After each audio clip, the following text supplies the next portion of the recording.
This short video will show you how children can be involved in mediation so that their views can be taken into account when making important decisions about their future. The family members are played by actors, and for camera purposes we have the parents sitting opposite each other, which is not the norm. Caroline Friend is one of our mediators at Focus Mediation who is specially trained to consult with children. So let's just have a look at this. You set up a meeting between Sally and the girls for a... Well, it was meant to be more casual than that. On one of the days when you had the girls. Yes, she sort of happened to be in the park with her son, and we did sort of see. Yes. And when the girls got back at the end of that day, they were devastated, absolutely devastated. I mean, Jane was so upset. She just cried. She was angry first of all, and then cried. And Lizzie, well, you know what she's like. She's just like you. She just withdrew and just didn't say anything and clammed up and just said it had been okay, but she was really upset the way that you'd handled it. Jack and Louise have been married for 28 years. They have two daughters, Jane, 15, and Lizzie, 13. 6 months ago, Jack started a new relationship with a younger woman at work. After a while, Louise challenged him. He admitted it, packed a suitcase and left. He now lives with Sally and her 13-year-old son Robert. The family is struggling because Jack thinks everyone should now accept that he lives with Sally and that the girls should be coming to stay with him at Sally's house. Louise is against this, and the girls are having real problems with it too. So for a month now, Jack hasn't seen his daughters. Jack and Louise are wondering whether the mediator could talk to the girls, who are very upset. Why does this woman want to take my children as well as my husband? Yeah. She's not trying... So that's more about you than about the children. I'm wondering what the children actually feel about this. Do you know? She's not trying to take your children. She's not trying to take your children. She's part of my life, and she'll be very nice to them. She's not trying to take them from you. It's too early. It's only a few months since you left our home when you were with us, and the children saw you as Dad at home every day. And so what effect on the children has Sally had, so far as you can gather from that day when they met her? Well, Sally, they met her, they were angry because Dad had done it in that way, but they just don't want to have anything to do with her. She's a nothing to them. Do you think it would help to know exactly what your children do think about this situation? Well, I know what they feel. You've said that they feel angry and they don't want to have anything to do with Sally. But with all respect, is the reason they're angry because you're telling them to be angry, because they have to support you at home. If they just see you being absolutely incandescent the whole time about Sally, they obviously are going to get a sense they need to support you, and you're actually contaminating them against the whole situation. And if we're actually grown up and you actually sort of didn't say bad things about me and Sally, maybe they could move forward. So Jack, do you think it would be an idea for me to talk to the girls and ask them what they really think about this situation?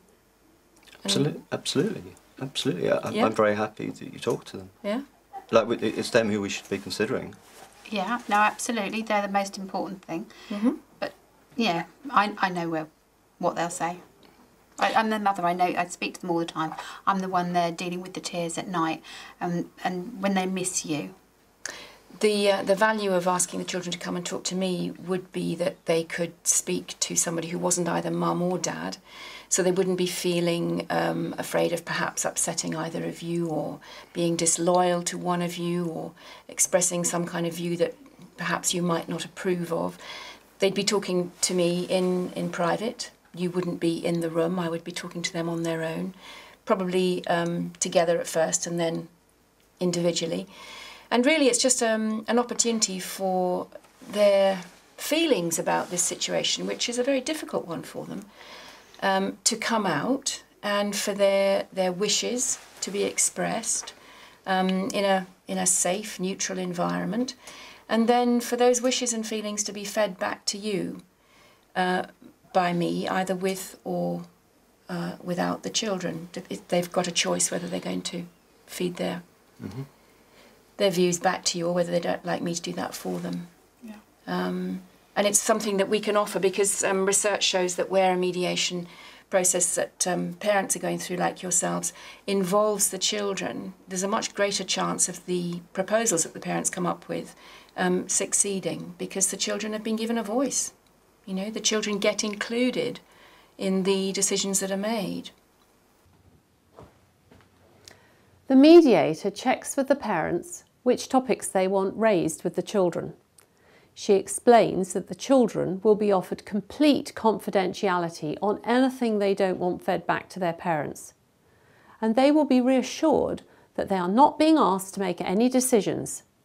They are simply being consulted so that they can feel they have a part to play going forward and a voice in the decisions that are made about how they share their time with their parents. A date is set for the parents to bring the children in. They will have been invited to meet the mediator by personal letter or email to each of them. It is their choice if they want to take that up. Here we see the children, first together, then separately. What I want to stress really for both of you is that this conversation is entirely private, okay? I'm not going to repeat what you say to me unless you want me to. So you can talk completely freely. You can get really worked up if you want to, because I know that you've got a lot on your minds. And I won't pass any of that back on to your mum and dad. But if there are things that you want them to know, things that you want me to tell them, then I will write them down and make sure that that's what I tell them. I think probably what I'd like to do now is spend some time with each of you on your own. So it's a question of choosing which one wants to stay and which one wants to go next door for a few minutes. So have you any ideas on that? Do you want to go? Yeah, I'll go first. You'll talk to me first or you'll go out first? All right. So Jane, when did you last see your dad? About a month ago. And was that with Sally? Yes. Yeah, how was that? Unplanned. Oh. Me and Lizzie didn't really know anything about it, and then suddenly we just saw her there in the picnic, and we had to spend time with them and her son. You look as though you didn't enjoy that very much.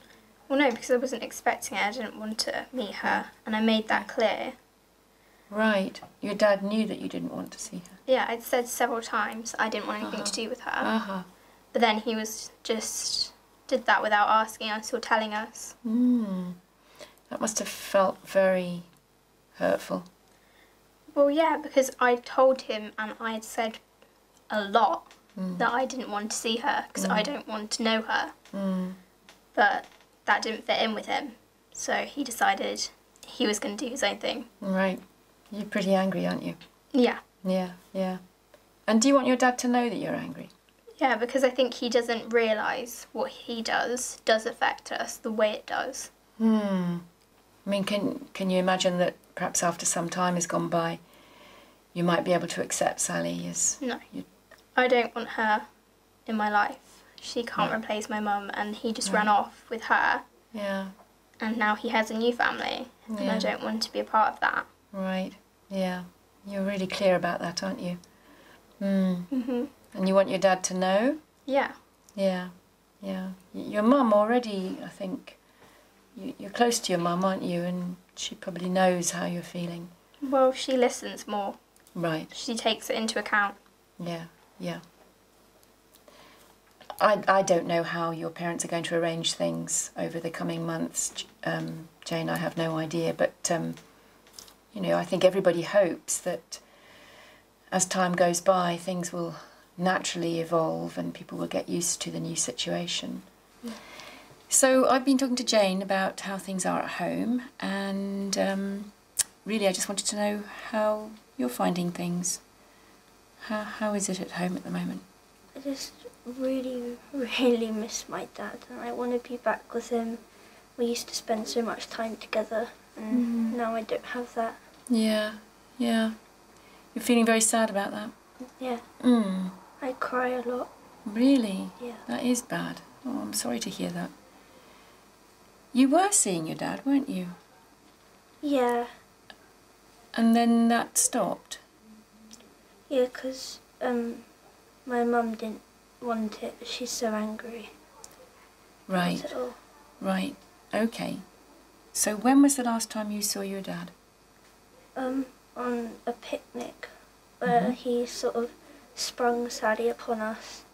We weren't meant to meet her, but he arranged a picnic and I suddenly met her. How was that? Well, I didn't really like it. I was so shocked, but I was really glad because I was seeing my dad, I guess, so I was on two emotions. Yeah, that's well put. You miss your dad, but you were a bit shocked about meeting him with Sally. Yeah. Yeah. The girls have been asked if they would like to take part in feeding back to their parents what they've said to the mediator. Jane has said yes, she definitely would.